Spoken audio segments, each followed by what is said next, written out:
Vikram Veda chemistry வந்து சூப்பராக போயின்னு இருந்துச்சுங்க. ஒரு கட்டத்தில் வந்து நான் ரொம்ப சேடாக ஆயிட்டேன். ஏன்னா நம்ம விக்ரம் வந்து அவரோட சோஷியல் மீடியாவிலே வந்து சொல்லிட்டு இருந்தாங்க, விக்ரம் வேதா வந்து முடிய போதுன்னும் போது நான் யார் சொல்லியும் நம்பலைங்க. நம்ம ஹீரோ சாரே சொன்ன பிறகு நான் கொஞ்ச நேரத்தில் நான் பல்ப் ஆயிட்டேன். ஏன்னா நம்ம ஒரு கட்டத்தில் வந்து வேதா வந்து விக்ரம் விரும்புகிறேன்ட்டு அழகாக ப்ரப்போஸ் பண்ணுற டைமில் க்ளோஸ் எண்டுன்னு சொல்லிடும் போது ஒன்றுமே சொல்ல முடியலங்க. என்னவோ அவங்களுக்கு கொடுத்த டைமிங்கில் அவங்க சூப்பராக அவங்களோட பேரை அழகாக பண்ணி கொடுத்தாங்கங்க.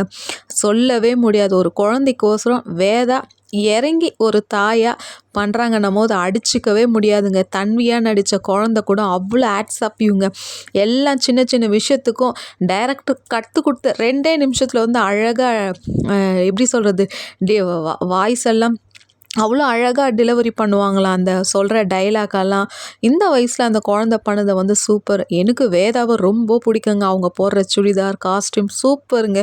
உங்களுக்கு விக்ரம் வேதா